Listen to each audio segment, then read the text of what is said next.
Realmente es una noche largamente esperada con Alberto, una noche donde presentamos la tercer volumen de las vidas de la vida. Primero, las 10 memorias, ya por el 2003. El segundo, los desarraigos. Y hoy finalmente los desexilios.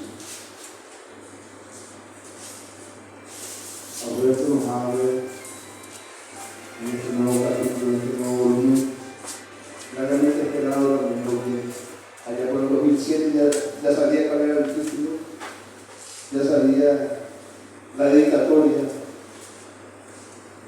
Y bueno, hoy finalmente podemos presentarlo y podemos cerrar esta parte de la trilogía. Con Alberto nos une una larga amistad en la Arangular y nos sentimos nosotros muy agradecidos por que confió en nosotros para publicar esto. Realmente yo casi diría este monumento en donde él retrata su vida. Uno las habla, uno comparte.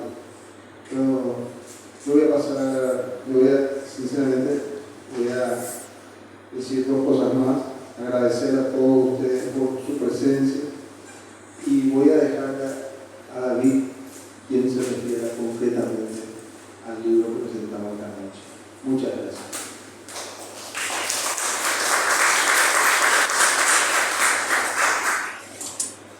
Buenas noches, querido amigo Alberto, presentamos a las personas que acompañan al gran amigo en este momento que presenta esta tercera fase del retorno.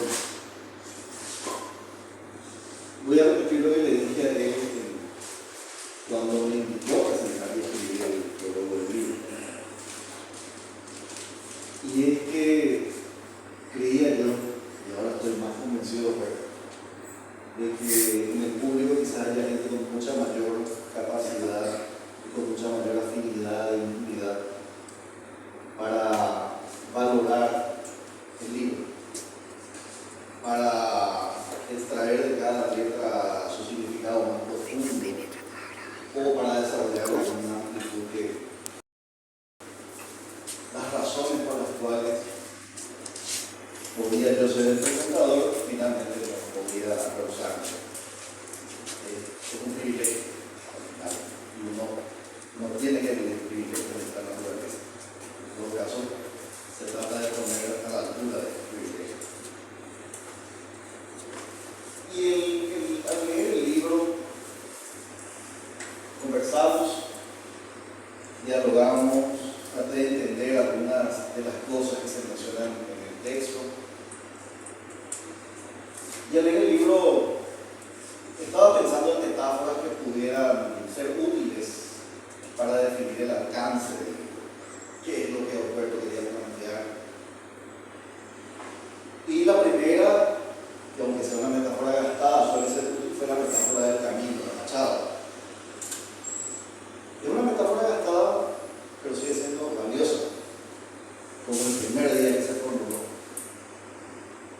Y sin embargo, aquí no había solo un camino, había varios caminos. Había tantos caminos que era difícil utilizar la metáfora del camino, porque no era lineal, ¿verdad?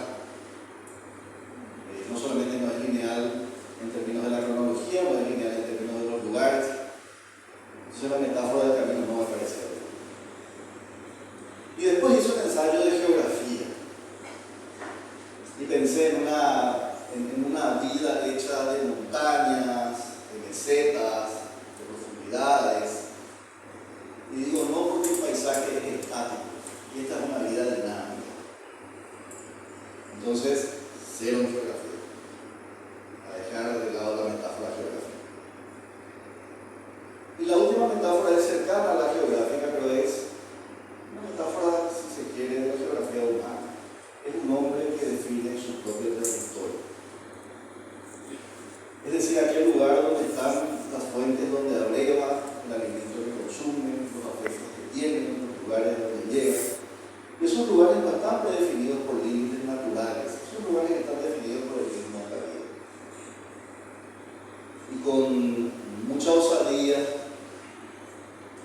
decía que era una cartografía de Huerta. Este libro.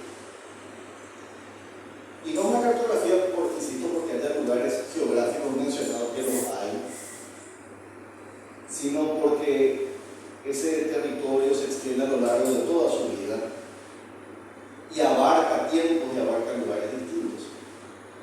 Pensaba mucho en una categoría que, como historiador, me gusta mucho utilizar, que es la categoría de tiempo histórico, que no es la simple cronología, ni es la suma de fechas, ni es la indicación de lugares absolutos, sino todos aquellos lugares, ambientes y tiempos que hacen a la acción humana.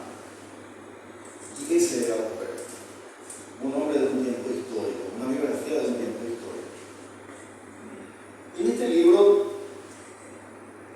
en ese tiempo histórico, hay cruces permanentes, digamos, hay elementos permanentes. Y el primero de ellos, encuentro en el libro, es de la fe revolucionaria. Huberto es hasta hoy un hombre con fe en la revolución. Y hay frases como compromiso de la vida, lejos de los nacionalismos falsos y fundamentalismos mezquinos. Una figura de la revolución que es atractiva, que es atrapante y que sigue siendo significativa. Porque es una fe revolucionaria que se ancla en las utopías como las conocimos en los siglos XVI, XVII y XVIII.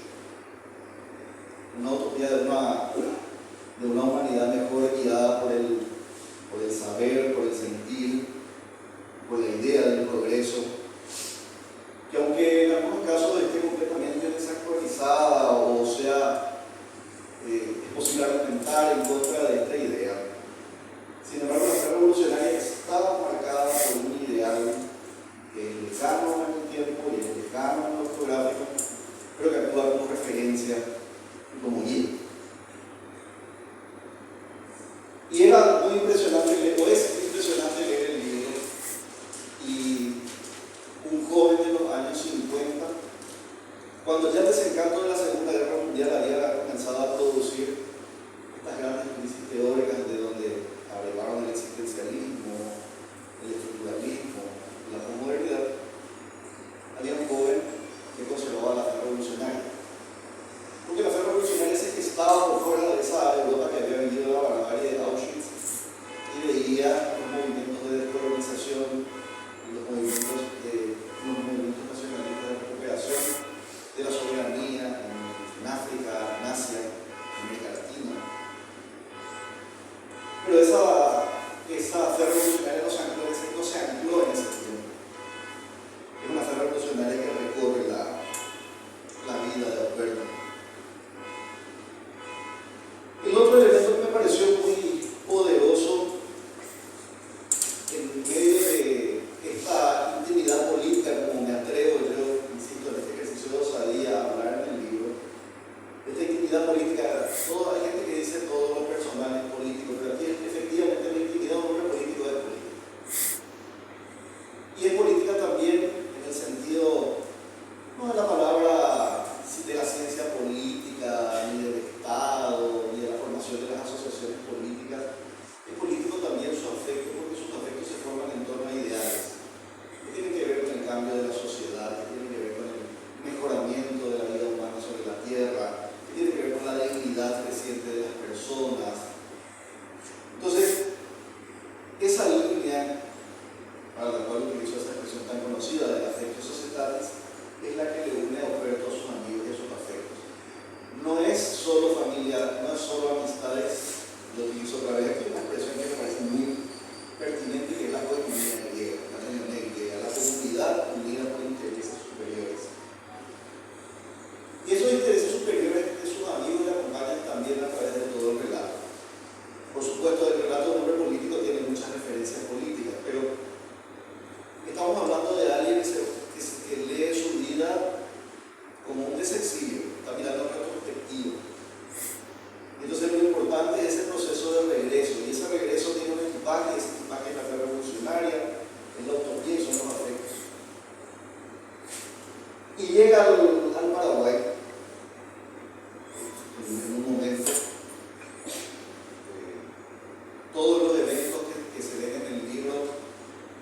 son eventos que, si tomamos prensa de época, medios, análisis, son páginas enteras. Pero en medio de esos eventos, el periodista, el diplomático, el estudiante de medicina circula con estos tres elementos de su equipaje, dentro de los cuales se destaca claramente la familia. La familia. Y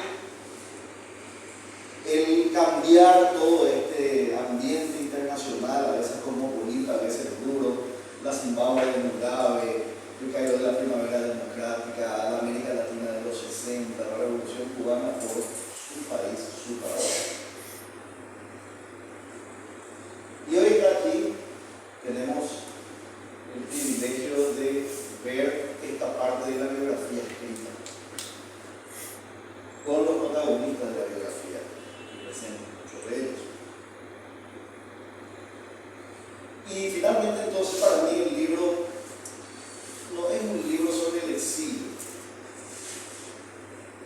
y tampoco es negativo el desexilio. Perdón, Roberto, que te cuestione el título del libro, cuando es sino que es un libro de la esperanza permanente. El mensaje del libro no es un mensaje negativo.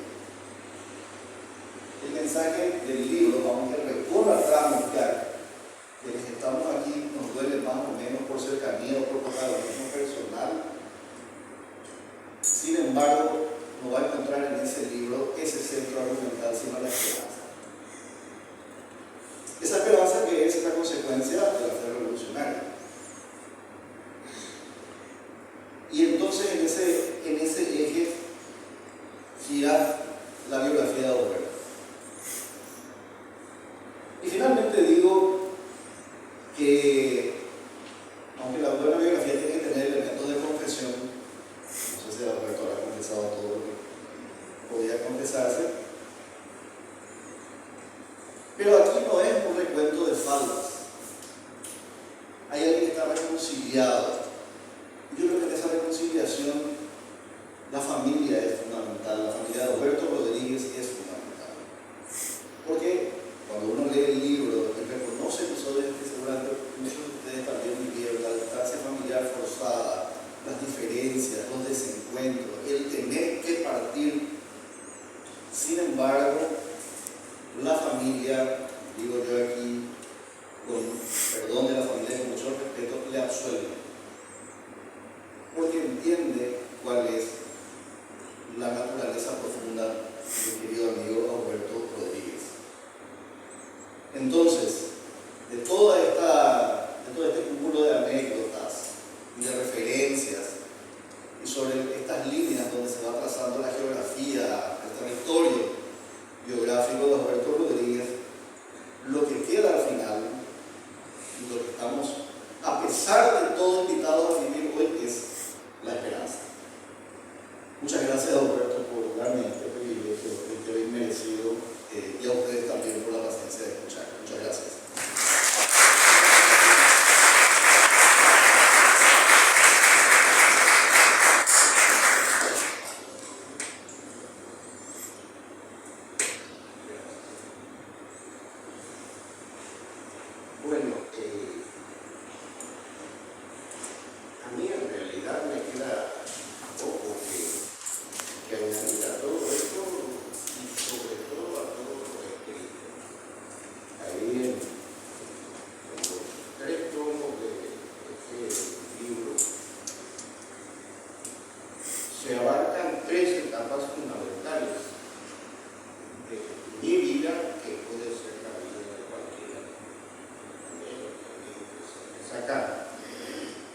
total honestidad todas estas cosas. Ahí ficción no existe. Un amigo mexicano, embajador que estuvo en la presentación del segundo volumen, me decía: ¿por qué no escribes ficción? Todo sobre tu vida. Y yo le decía, y es que la ficción no es más que un retrato caricaturesco de la vida. A lo mejor es más entretenida la lectura, pero yo sigo muy aferrado a leer la vida ajena, la vida, o de interpretar por lo menos la vida de los chicos. Y eso es lo que determinó que estas tres etapas que considero forman parte de esta trilogía: la infancia, la adolescencia, la juventud y los primeros tiempos del exilio y los distintos desarraigos que uno va sufriendo en la vida, o por lo menos en el caso específico mío, que voy a Montevideo, de ahí las circunstancias me ofrecen o me obligan a ir a Egipto, de Egipto una aventura hacia España, de España la aventura en Zimbabue, de Zimbabue el regreso a la Argentina, casi creyendo de que era el regreso definitivo a nuestro sudamericano. Pero una vez en la Argentina se abre la posibilidad de cumplir ese anhelo, ese sueño que no me abandonó nunca, que era el de regresar a mi tierra. Extrañaba mucho el país.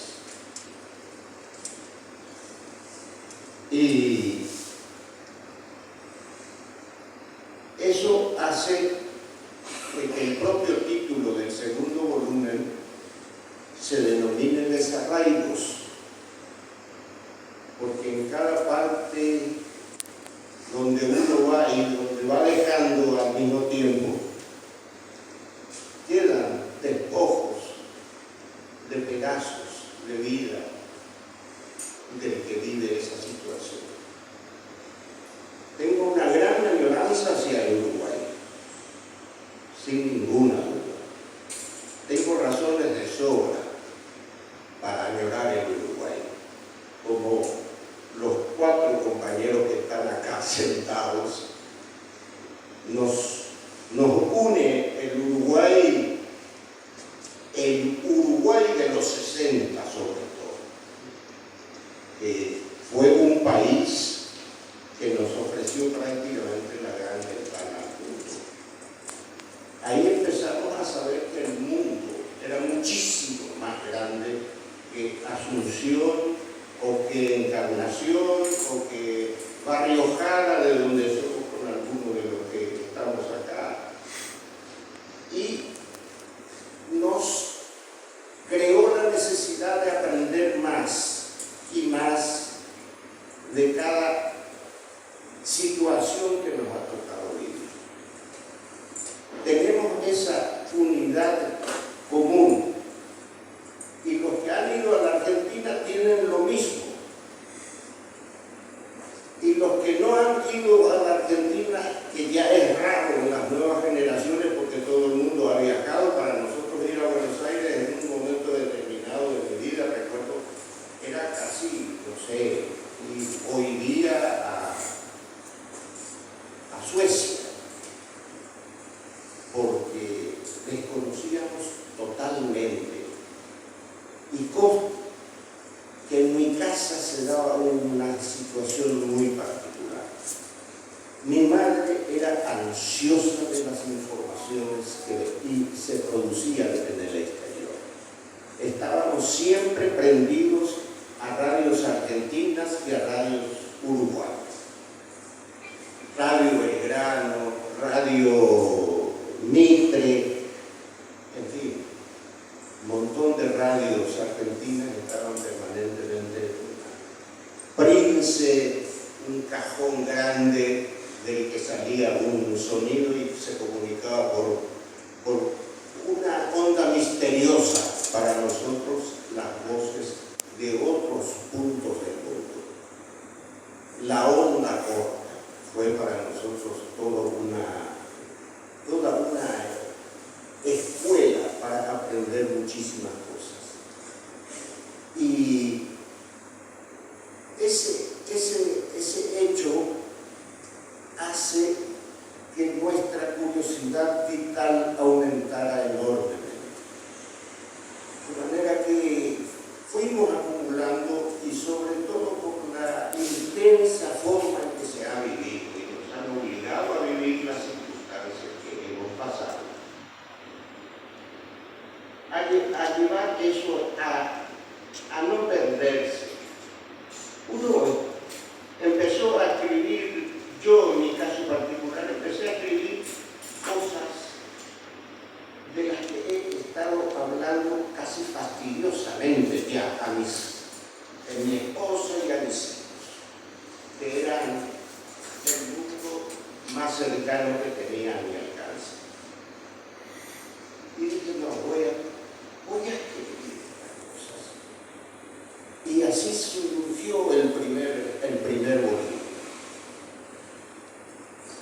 Quiero simplemente, ya para terminar y no alargar mucho esto, decir que todo esto que se escribe es cierto. Repito, no hay ficción, simplemente un relato de vivencias desde mi punto de vista. Aquí me encontré con el querido amigo David, que hasta ahora se sorprende de por qué yo lo designé a él para que viniera a darme esta hermosa observación sobre mi obra.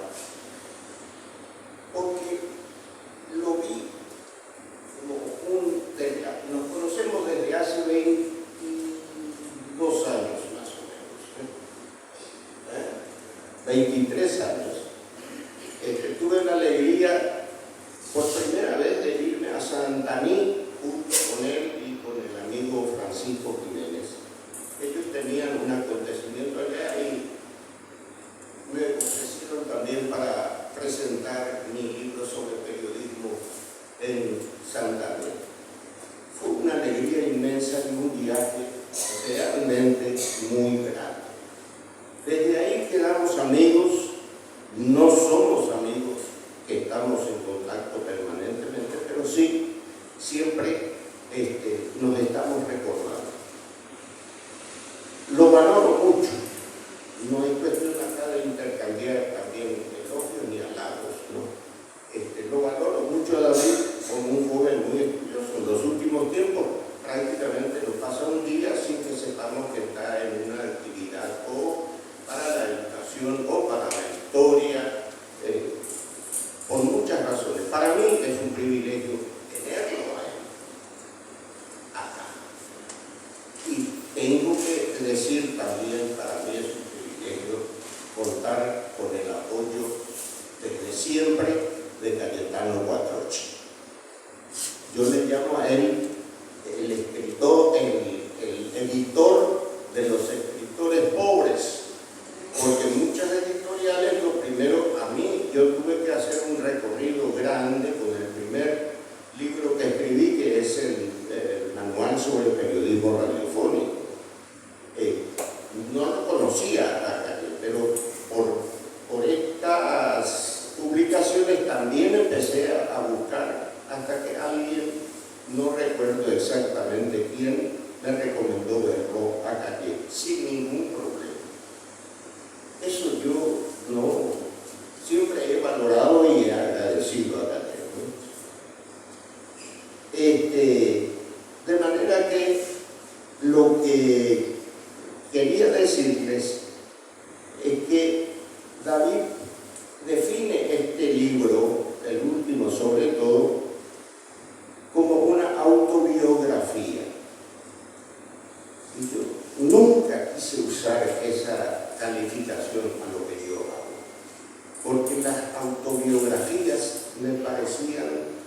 reservadas para grandes personajes.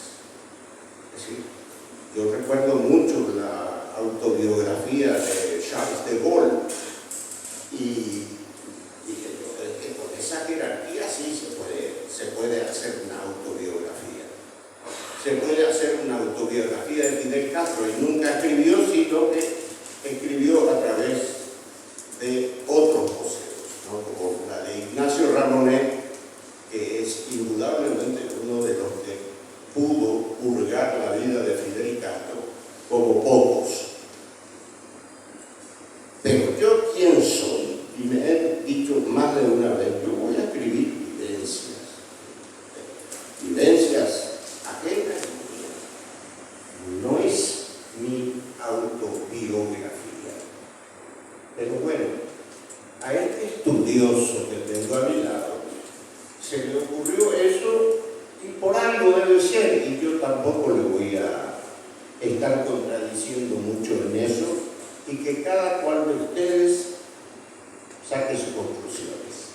Les agradezco infinitamente que hayan venido con este tiempo tan inclemente.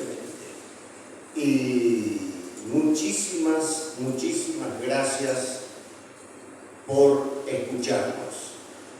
Y muchísimas gracias por el apoyo a las publicaciones nacionales.